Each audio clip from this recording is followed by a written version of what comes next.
On the last episode of the Epic of Gilgamesh, according to John, Gilgamesh and Enkidu went on an epic quest to the Lebanese cedar forests to defeat the demon Humbaba. The goddess Ishtar tried to lay her mech down only to be rebuked by Gilgamesh. Shocked at the outrage, Ishtar vows vengeance. She threatens to raise the dead if Anu doesn't unleash Gugalana to kill Enkidu and Gilgamesh. Gugalana is released, but he's no match for the most epic bromance of all time. The gods have had enough of this crap, so they decree Enkidu must die. Gilgamesh, hold me close. It's so dark. Hang in there, buddy. Everything will be alright. You'll see. No. Not this time, dude. When I close my eyes, I can see the underworld, where the spirits of the dead eat dust and dress in creepy bird feathers, and everything's blanketed in a thick darkness. It's my punishment for helping you kill Umbaba. Don't say that. We'll have lots more adventures together. You'll see. If only I could have died in battle like a true Klingon warrior.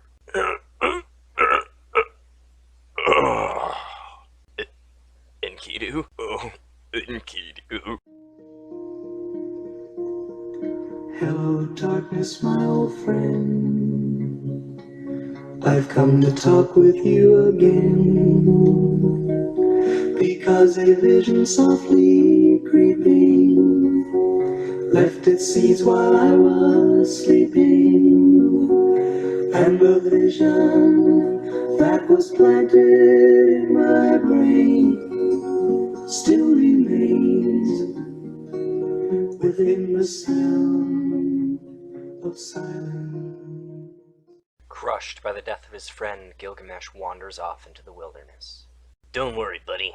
I'll avenge you by defeating death itself. I seem to remember some ancient legend about a guy constructing an ark and surviving a catastrophic flood. I seem to remember the gods making him immortal. That guy must know the secret to immortality. So Gilgamesh set off in search of that guy. Before bedding down for the night, he prays to the moon goddess for protection. While Gilgamesh is sleeping, some lions happen by. Holy crap, lions! At last I can avenge Enkidu!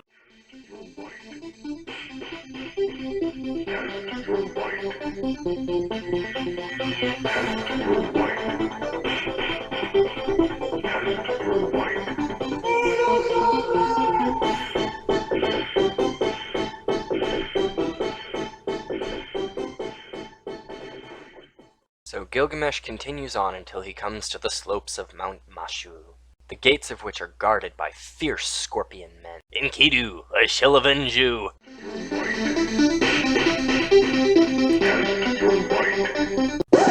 Well now, hang on a second, gorgeous. Yeah, we are not your enemies. Oh, really? Yeah, we can tear you apart, God. We want none of that shit. Well, maybe you can help me then. I'm looking for the ancient immortal one. Oh, then you've come to the right place, honey. Yeah, right place indeed. The ancient one lives at the other side of the sun's tunnel. That doesn't sound so bad. Well, it's a really long way.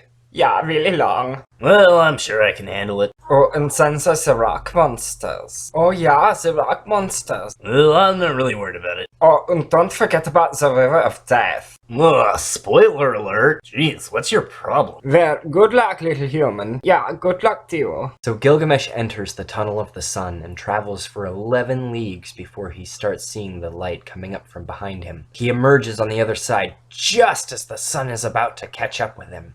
He emerges in paradise, and just down the hill, near the river of death, which of course runs right through paradise, the rock monsters stand silent sentinel. Not so fast, rock monsters! It is I, Gilgamesh!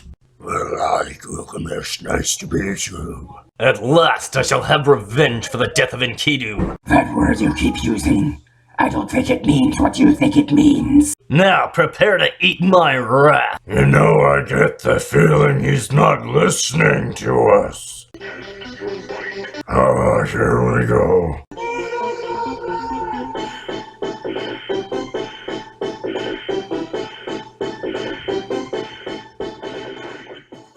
Gilgamesh destroys the rock monsters and is confronted by the boatman. Gilgamesh, you dumbass. Those rock creatures were the only ones that could touch the river of death. Oh, sorry about that. Now you'll have to cut down 300 trees to make 1,000 oars so that we can row across. Because each oar will dissolve when it touches the river of death. Obviously. So get to it. And I'm filling the trees to make 1,000 oars.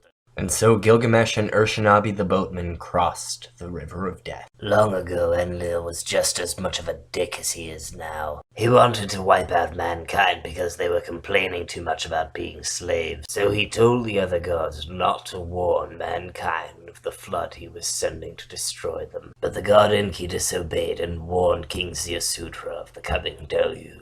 When the storm hits, even the gods are frightened away. Water poured from the sky and swept over the land. But the king and his family and the beasts of the field were safe inside of the ark. At first, Enlil is furious, but after some coaxing, he makes Ziasutra and his wife immortal. Hey, I know that story. That's the whole reason I'm here, in fact. Indeed, I know. Well, we're here.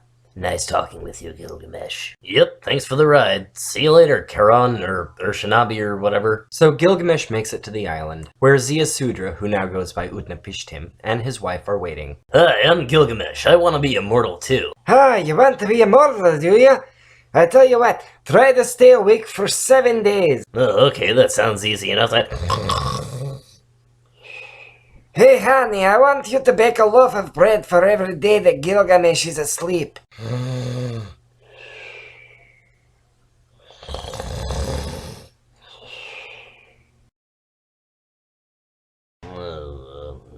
No, Enkidu, there's nothing gay about it. No, I wasn't asleep. Oh yeah, check this shit out. What, you think you can just conquer death? You can't even conquer sleep. Oh man, this sucks. Now what do I do? Well, listen, kid, I like you, so I tell you what. At the bottom of the ocean, there's a special plant that'll make you young again. So Gilgamesh climbed back into the boat with Urshanabi. Bye-bye, boys. Have fun at the bottom of the ocean. Think it'll work? It would take a miracle. Bye-bye! So Gilgamesh and Urshanabi travel out over the ocean. Gilgamesh ties rocks to himself and Urshanabi lowers him down into the sea. He sees all kinds of crazy shit and retrieves the magical plant. But exhausted, Gilgamesh collapses on the beach and is powerless to stop a snake from eating the magic plant. Bemoaning his fate, Gilgamesh reluctantly sets out for home. The journey home is long and hard and lonely. Until finally the once mighty Gilgamesh beholds the walls of Uruk. He falls to his knees and weeps at the sight of them. Oh, walls of Uruk. I think I finally understand. You are my magnum opus, the greatest thing I ever accomplished with my life. While I may die and wither away, only you will stand the test of time, for man was not meant to be immortal. It is only his creations that live on.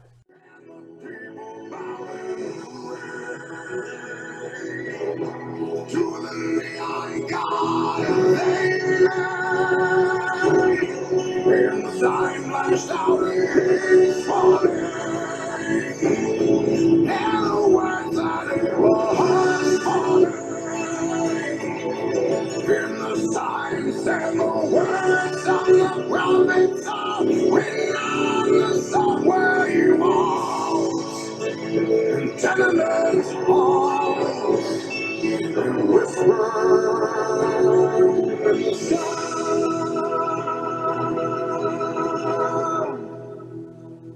of silence.